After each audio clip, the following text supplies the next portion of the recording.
Good morning, everyone. We have started chapter 13th. As per the new name, it is Mahatma Gandhi through the eyes of contemporary world. और बच्चे पिछली video में हम पढ़ रहे थे लखनऊ की स्टोरी कि लखनऊ 1916 में जब कांग्रेस के सेशन स्टार्ट हुए थे तो दिसंबर सेशन में बच्चे the peasant from the Champaran Bihar he came and he told his entire story to Mahatma Gandhi, that how he's suffering and how he's being exploited from the Britishers, how Britishers they exploited farmer by persuading them to grow the indigo, and finally Mahatma Gandhi decided to help them and started the various movement. Now bache, topic 2 in this video we will discuss the making and the unmaking of non-cooperation. बच्चे सबसे पहले ये जो dates हैं ये आपको याद रखनी है। 1915 में गांधी जी फाइनली 2 डिकेड्स के बाद साउथ अफ्रीका से वापस आए। 1917 में गांधी जी ने एक मूवमेंट लॉन्च किया चंपारण बिहार में टू सिक्योर द फार्मर्स, क्योंकि बच्चे मैंने अभी आपको बताया दिसंबर में लखनऊ सेशन में बहुत सी डिस्कशन हो चुकी थी। बहुत सारे मतलब एक पीजेंट आया, उसके बाद पीजेंट्स आने लगे, महात्मा गांधी से रिक्वेस्ट करने लगे कि हमें इंडिको ग्रो नहीं करनी, हमें जो लैंड रिवेन्यूज़ हैं वो नहीं पे कर रहे हैं। तो इस वजह से गांधी जी ने एक मूवमेंट जो है ब्रिटिशर्स के अगेंस्ट चंपारण में स्टार्ट किया 1917 में। फिर इसके बाद बचे गांधी जी ने गुजरात में 2 कैंपेन शुरू किए थे। फर्स्ट है labour dispute in Ahmedabad and then the peasant in Kheda. ये जो 2 कैंपेन्स के नेम हैं ये आपको याद रखने हैं 2 मार्क्स के अकॉर्डिंग। नेम से क्लियर होता है बच्चे, जो टेक्सटाइल मिल्स में लेबर काम कर रही थी उनको बहुत एक्सप्लॉइट किया जा रहा था, उनकी वेजेस बहुत कम रखी गई थी, उनको वर्किंग एटमोसफेयर अच्छा नहीं मिल पा रहा था। तो गांधी जी ने अपना फर्स्ट कैंपेन स्टार्ट किया labour dispute in Ahmedabad, then the peasants in Kheda. Kheda Gujarat में ही है।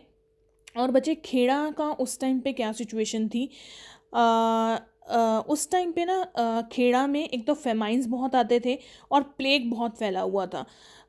मतलब ये कह लो नेचुरल कैलेमिटीज़ आ रही थी। तो पटेल कंट्रीब्यूशन जो मैंने यहाँ पे लिखा है, सरदार वल्लभ भाई पटेल ने और गांधी जी ने मिलकर खेड़ा को रिनोवेट करने का, मतलब उसको दोबारा से इस्टेब्लिश करने का, जिसको बोलते हैं ना एक मन बनाया। और गांधी जी ने यहाँ पे भी एक मूवमेंट चला दिया पीजेंट्स इन खेड़ा, क्योंकि बच्चे ब्रिटिशर्स ये बात समझने के लिए तैयार नहीं थे कि नेचुरल कैलेमिटी की वजह से the peasants are not able to pay the revenue in time. और जो पीजेंट्स रिवेन्यू नहीं देते थे वो उनकी लैंड कन्फिस्टिकेट कर लेते थे, उनकी प्रॉपर्टी कुछ भी मतलब जो मिलता था, और अदरवाइज पीजेंट्स को बहुत मारते थे। तो गांधी जी ने यहाँ पे भी एक मूवमेंट स्टार्ट किया। गुजरात में 2 कैंपेन स्टार्ट हुए।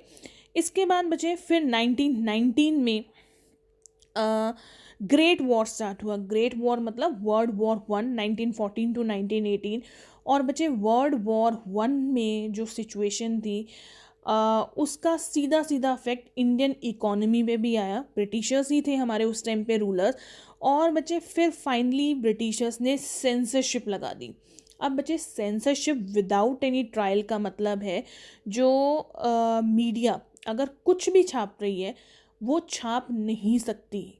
ब्रिटिशर्स ने ये कहा गया कि सेंसरशिप लगा दो विदाउट एनी ट्रायल। अगर हमें लगा ना कि किसी न्यूज़पेपर में किसी मैगज़ीन में हमारे अगेंस्ट जो लिखा है वो सही नहीं है या अननेसेसरी छपा है या अननेसेसरी हमारी कहीं बुराई हो रही है, तो विदाउट एनी ट्रायल मतलब कोर्ट में भी हम उसको लेके नहीं जाएंगे, हम उसको सीधा क्या करेंगे, डिटेन, सीधा हम उसके क्या डालेंगे, जेल में डालेंगे।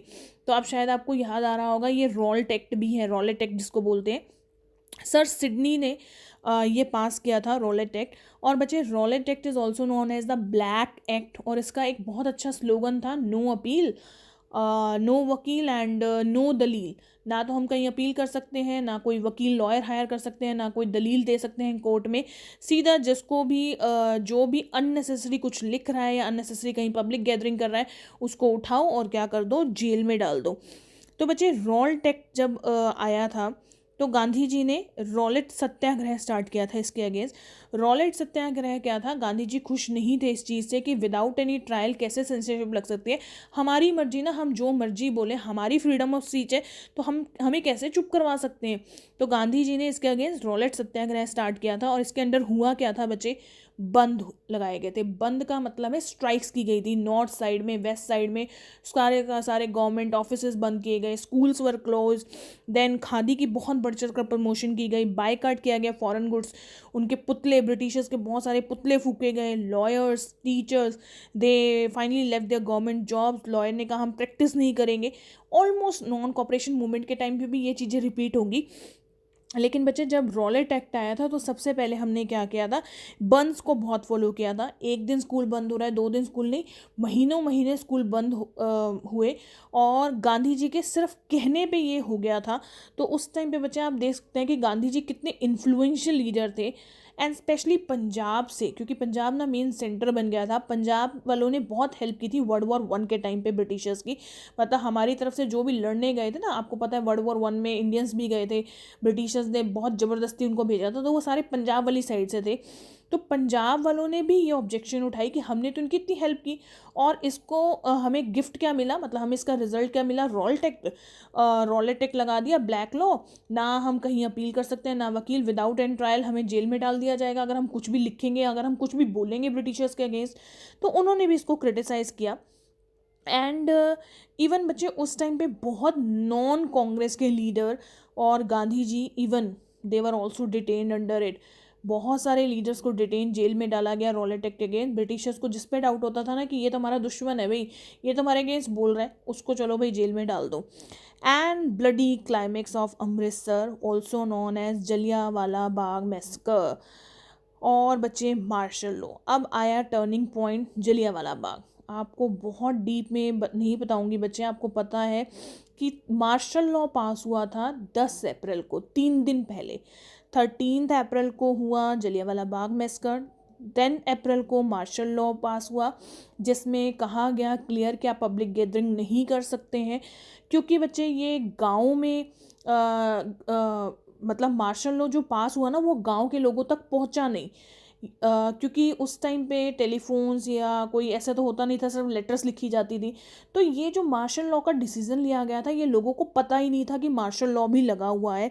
और बच्चे अप्रैल 13, 1919 में जलियांवाला बाग में, अमृतसर में, लोग एक तो बैसाखी मनाने आए हुए थे, कुछ लोग बैसाखी मनाने आए हुए थे, और कुछ जो है पीसफुल प्रोटेस्ट कर रहे थे रॉलेट एक्ट के अगेंस्ट। क्योंकि मैंने आपको बोला ना नॉन कांग्रेस के लीडर्स जेल में थे, तो उनको था कि हमारे लीडर्स को छोड़ो।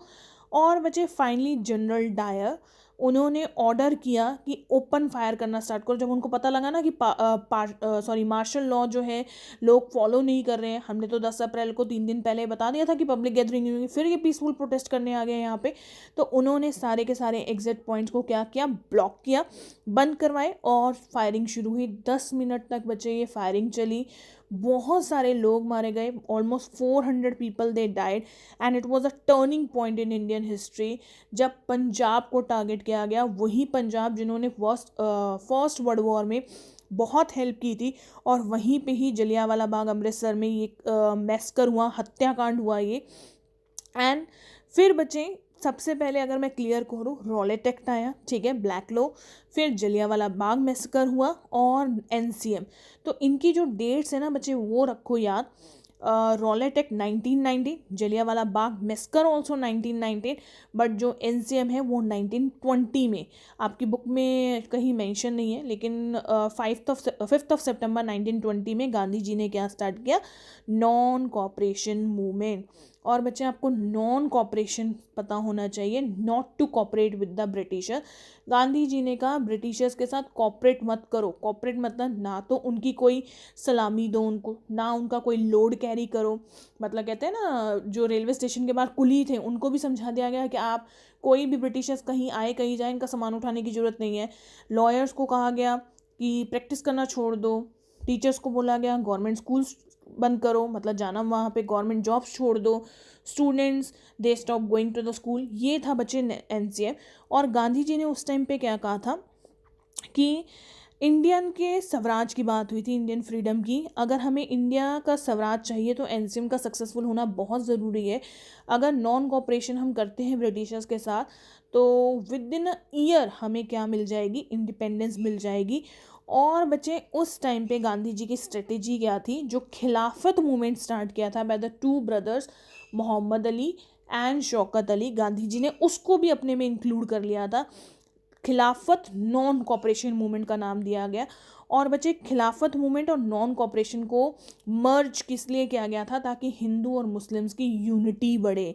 आपको पता है बच्चे खिलाफत मूवमेंट क्यों स्टार्ट किया गया था? जो ऑटोमन टर्की थे, वो टर्की से थे, वो मुस्लिम के खलीफेट थे, मतलब खलीफा थे, मसीहा कह लो। और बच्चे उनको डीथ्रोन कर दिया गया था। डीथ्रोन मतलब उनकी गद्दी से हटा दिया गया था। और वहाँ पे एक न्यू खलीफेट बने थे या खलीफा बने थे, जिनका नाम था कैमल एल्टक। उन्होंने क्या किया, ऑटोमन टर्की को हटाकर खुद रूल करना स्टार्ट किया। इसके अगेंस्ट जगह जगह बहुत प्रोटेस्ट हुआ। और इंडिया में इसके अगेंस्ट जो है दो ब्रदर मोहम्मद अली एंड शौकत अली ने खिलाफत मूवमेंट स्टार्ट किया। किसके अगेंस्ट? खिलाफ, मतलब हम आपके अगेंस्ट है, हम आपके मतलब आपके डिसीजन के अगेंस्ट है कि ऑटोमन टर्की को क्यों हटाया गया और आप कैसे गद्दी पे आए।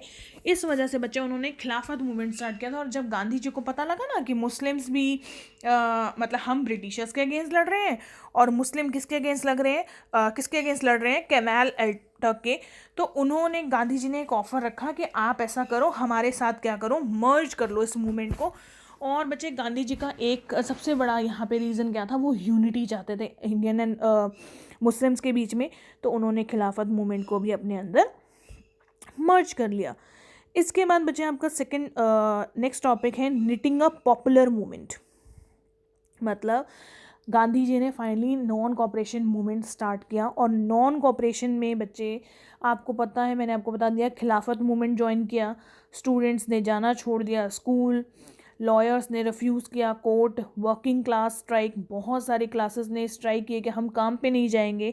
आपकी बुक्स में गिवन है 396 स्ट्राइक्स हुई। 1921 में 6 लाख वर्कर्स ने काम करना छोड़ दिया और 7 मिलियन डेज़ के लिए, मतलब बहुत सारे दिनों के लिए ये काम रुका गया। आंध्र प्रदेश में जो ट्राइब्स थी उन्होंने फॉरेस्ट लॉ को वायलेट्स किया। इसके अलावा बच्चे जो कॉमन पीजेंट्स थे उन्होंने कहा कि हम ब्रिटिशर्स का लोड जो है वो भी नहीं उठाएंगे, कोई बैग नहीं उठाएंगे, कोई नमस्ते नहीं करेंगे उनको, कोई सल्यूट नहीं करेंगे। All acted on non cooperation, और सब ने बच्चे नॉन कॉपरेशन पे स्टार्ट किया काम करना। इसी बीच बच्चे आपका एक और फ्रेज़ है बुक में by Louis Fischer, he was the Britisher, और उसने नॉन कॉपरेशन को देखो क्या कहा, negative enough to be peaceful, a positive enough to be effective. उन्होंने बच्चे एक नेगेटिव पॉइंट दिया और एक पॉजिटिव पॉइंट इसमें से निकाला। उन्होंने कहा negative enough to be peaceful. जिन इंडियंस की प्रेस की है यहाँ पे उन्होंने कहीं ना कहीं कि नॉन कॉपरेशन मूवमेंट का नेगेटिव भी है और वो पॉजिटिव भी है। नेगेटिव क्या चीज़ है और पॉजिटिव क्या चीज़ है? पॉजिटिव है कि बहुत इफेक्टिव है ये चीज़, बहुत इफेक्टिव, नेगेटिव इनफ, और इतनी शांति से ये कैसे हो रहा है। मतलब he was surprise to know, जिन इंडियंस को हम गवार गवार कहते थे, अब वो इंडियंस इतनी शांति से हमारे आगे सब कुछ कर रहे हैं, क्योंकि Gandhi ji was the believer of non violence. और स्टूडेंट्स चुपचाप करके घर बैठ गए, उन्होंने स्कूल जाना बंद कर दिया। लॉयर्स ने कहा हम काम पे नहीं आएंगे, टीचर्स ने कहा हम भी गवर्नमेंट जॉब छोड़ देते। तो बच्चे सब कुछ बहुत शांति से हो रहा था। तो Louis Fischer he was surprised कि इतना अफेक्टिव है ये। और सबसे मेन हमारे पॉइंट ऑफ से नेगेटिव चीज़ क्या है कि इंडियंस जो है वायलेंस भी क्रिएट नहीं कर रहे, कि हम उनके अगेंस्ट एक्शन भी नहीं ले रहे हैं इस चीज़ के लिए। डिनाइल विद द डिसिप्लिन, सब कुछ रिजेक्शन हो रही है, लेकिन इतना डिसिप्लिन में होकर एंड सेल्फ रूल। और बच्चे इन सब ने, मतलब जो नॉन कॉपरेशन मूवमेंट का पीरियड था ना कहीं उन्होंने इंडियंस को क्या सिखाया, एक सेल्फ रूल करना, एक लेसन चैप्टर समझाया कि हाँ भी कैसे अपना रूल जमाना है। एंड बच्चे जैसे आपको पता है रिवोल्ट के टाइम पे मैंने चैप्टर 11th में आपकी बात की थी कि जो ब्रिटिश राज है was first shaken in 1857 when the revolt was started by Jhansi ki Rani and Tatya Tope and Muslim uh,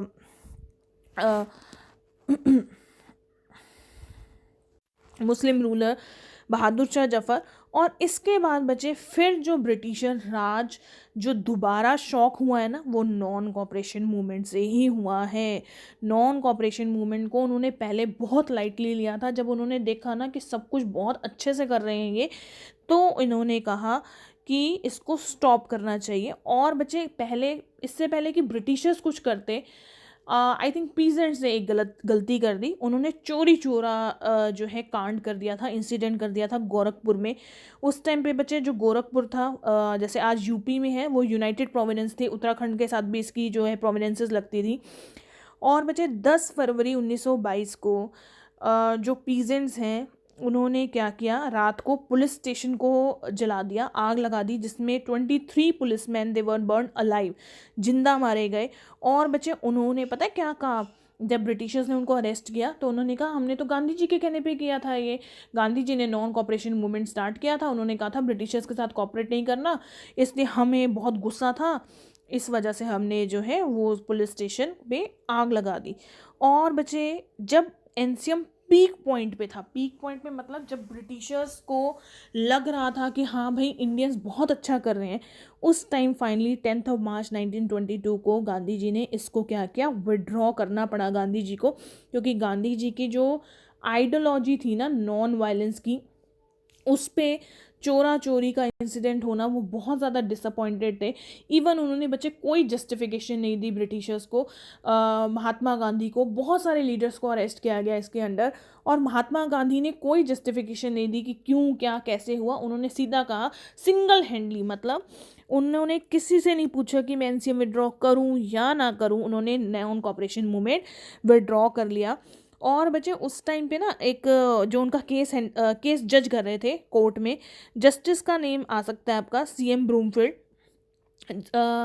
अगर मैं पर्सनली देखूं तो जो सीएम ब्रूमफील्ड थे वो गांधी जी के बहुत बड़े फ़ैन थे। नो डाउट वो ब्रिटिशर्स थे, वो नो डाउट वो जज थे, लेकिन कहीं ना वो भी चाहते थे कि गांधी जी इस केस में कैसे फंस गए, क्योंकि गांधी जी जितना मैंने सुना है वो तो बहुत अच्छे इंसान है, और कैसे गांधी जी ये जो चोरी चोरा के मूवमेंट में इनको अरेस्ट किया गया और इन पर कार्रवाई की जा रही है। तो इवन उन्होंने गांधी जी को ये कहा भी था कि अगर मैं कोशिश करूँगा, मेरे लिए सबसे खुशी की बात ये होगी कि आपकी जो 6 साल की या 7 साल की जो सज़ा आएगी मैं उसको कम से कम कर सकूं, लेकिन आपको सज़ा तो होनी ही होनी है। और बच्चे आपकी बुक्स में एक स्पीच गिवन है इसके ऊपर, वो ज़रूर पढ़नी है बुक में से, जिसमें लिखा गया है वो कि कैसे सीएम जो ब्रूमफील्ड है वो गांधी जी की प्रेज़ कर रहे हैं, और वो अंदर से ये चाहते हैं कि गांधी जी इस केस में क्या हो, बरी हो जाए। आपका पेपर पॉइंटर से 1 मार्क का क्वेश्चन बहुत इंपॉर्टेंट यहाँ का हो रहा है, जस्टिस सीएम ब्रूमफील्ड, एमसीक्यू में आ सकता है या 1 मार्क में आ सकता है कि वो कौन से जज थे जो गांधी जी का ये चोरी चोरा मूवमेंट के अगेंस्ट उन्होंने अपनी जो है हेयरिंग सुनाई थी। स्टूडेंट जो बाकी का टॉपिक है 2.2 we will discuss in the next video. I hope जितना बच्चे अभी चैप्टर समझाए हैं पिछली वीडियो में और इस वीडियो में आपको क्लियर हो गया होगा। If you have any doubt you can call me. Thank you students.